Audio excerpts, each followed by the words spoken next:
Bom, vamos direto ao assunto porque o que a gente tem para hoje parece ter saído de um filme de ficção científica, mas é pura biologia e linguística. Nesta nossa masterclass de hoje, a gente vai decodificar as estruturas de comunicação dos cachalotes. E olha, é impressionante porque essas estruturas guardam paralelos quase perfeitos com a linguagem humana. A nossa ideia aqui é ter um papo bem didático, pegando todos aqueles dados acústicos super complexos e transformando num conhecimento cristalino que a gente consiga entender de cara. Certo, vamos mergulhar nisso. Por muito tempo, existiu aquela percepção de que os sons dos oceanos eram só, ruídos biológicos. Cliques soltos, assobios, sem grande organização.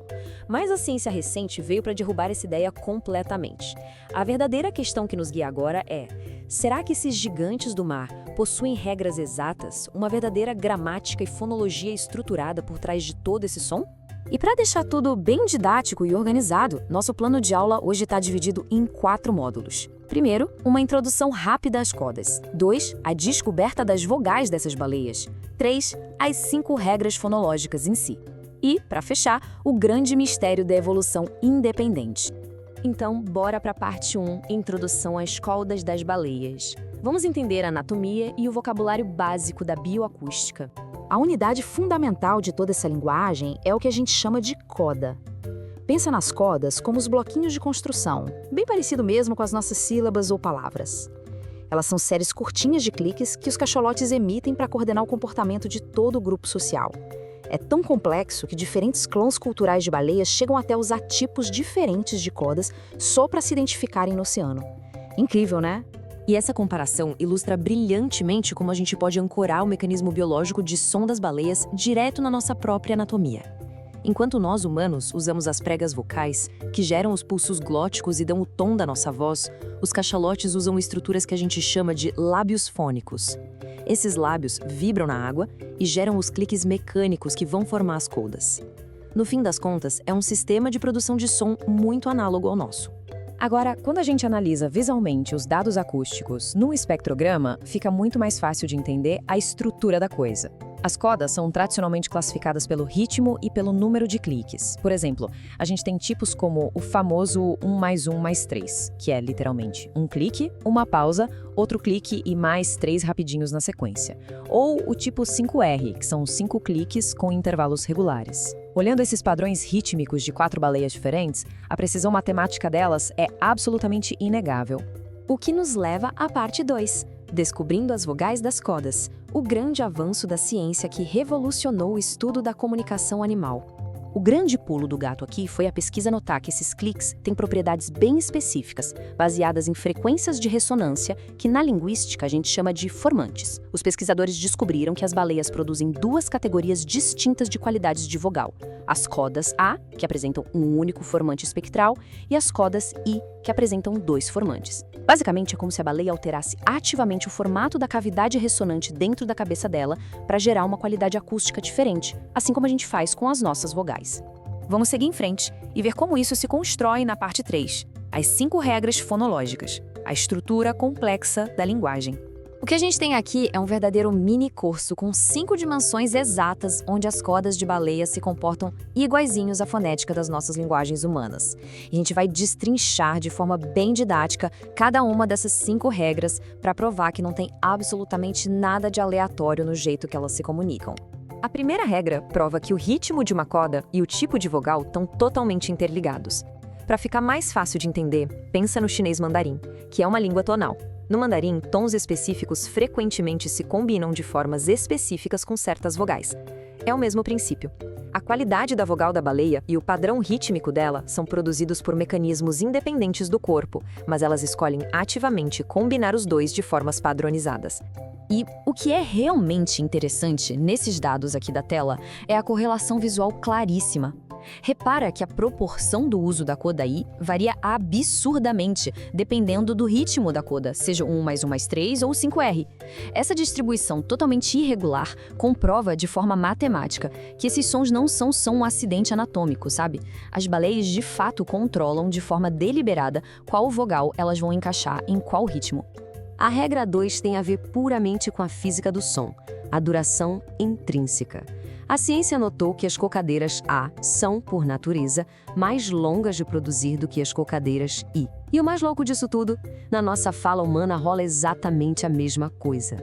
Falar vogais baixas, como o nosso A, exige que a gente abra mais a mandíbula, o que, naturalmente, gasta mais tempo para articular do que vogais altas como o I. A física vocal é a mesma. Agora a coisa fica um pouco mais complexa com a regra 3, o comprimento contrastivo. Além dessa duração natural das vogais que a gente acabou de ver, as baleias também diferenciam intencionalmente a emissão de uma coda I curtinha e de uma coda I longa. Na nossa linguagem humana, em idiomas como o húngaro ou o árabe, por exemplo, o simples fato de você segurar uma vogal por uma fração de segundo a mais pode mudar totalmente o significado da palavra que você está falando. Então, o ponto crucial dessa estatística toda é esse gráfico de densidade. Vocês estão vendo esses dois picos claros? É o que a gente chama de distribuição bimodal. E isso é a prova matemática de que não é só uma variação solta contínua da voz. Existem duas categorias de duração distintas e muito bem definidas sendo executadas na água: o I curto e o I longo. A regra 4 acaba humanizando ainda mais esses animais gigantes. Quando os cientistas foram analisar as gravações baleia por baleia, eles perceberam que cada cachalote tem um comprimento de coda base levemente diferente. Sabe como algumas pessoas falam super rápido, parecendo que estão sempre com pressa, enquanto outras falam bem mais devagar e pausado? É a mesma coisa. Cada baleia tem simplesmente o seu próprio ritmo de conversação padrão.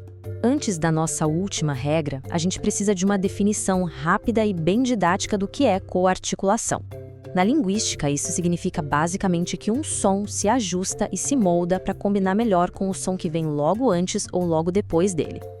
Isso permite que a nossa fala seja mais rápida e fluida.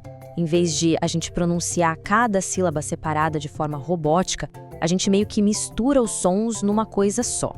E adivinha só, as baleias também fazem isso.